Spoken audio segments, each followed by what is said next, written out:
لا إله إلا الله لا إله إلا தன்னுடைய தக்வாவை டெஸ்ட் பண்ணணும் என்றா உங்களோட கையில உள்ள மொபைலை வச்சு அல்லாஹ்வோட உள்ள தொடர்பை நீங்க முடிவு செய்யுங்க.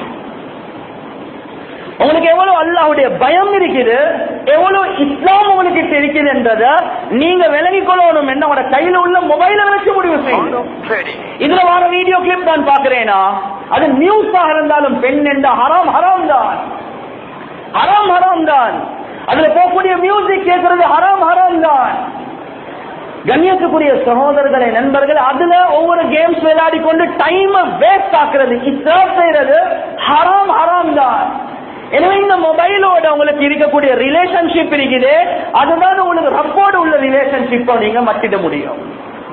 கண்ணியத்துக்குரிய சகோதரர்களே, நண்பர்களே, எனவே நாங்க ஒவ்வொருத்தரும் இந்த காலத்துல பிரஷரை பாக்குறதுக்கு மெஷின் இருக்குது, டெம்பரேச்சரை பாக்குறதுக்கு மெஷின் இருக்குது.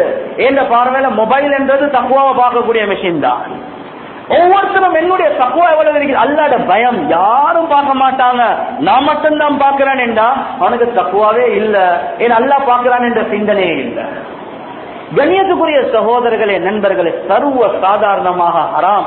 பக்குவமாக இருக்கிறவங்க நேரடியாக பெண்களை பார்க்காதவங்க மொபைல் மூலமாக பார்க்கறாங்க. நியூஸ் தானே, அது பிரச்சனை இல்லை, நியூஸ் ஹராம் ஹராம்.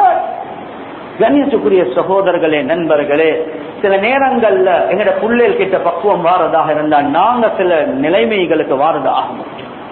என்னுடைய ஷேக் மௌலானா உஸ்மான் ஹஃபிஸஹுல்லாஹ் அவங்க சொன்னாங்க, என்னுடைய பாப்பா வீட்டுக்கு நியூஸ் பேப்பரே கொண்டாட மாட்டார், தேவைண்டா வெளியே வாசிச்சுட்டு வருவார்.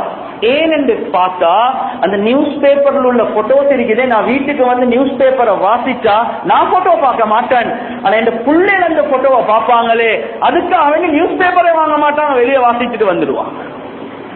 கண்ணியத்துக்குரிய சகோதரர்களே, நண்பர்களே, எனவே நாங்க இந்த காலத்துல பக்குவமாக பேணுதலாக வாழ்றதாக இருந்தா ஒரு நிலைப்பாட்டுக்கு நாங்க வாழறதாகும். முதலாவது கண்களை பாதுகாக்கிற விஷயத்தில் அல்லாஹ் கிட்ட தௌபா செஞ்சிட்டோம் என்றா அடுத்த கட்டங்கள் அல்லாஹ் நிச்சயமாக லேசாக்குவான். அல்லாஹ் ஈமான்ல ருசியை உண்டாக்குவான், அல்லாஹ் இபாதத்துல ஆசையை உண்டாக்குவான்.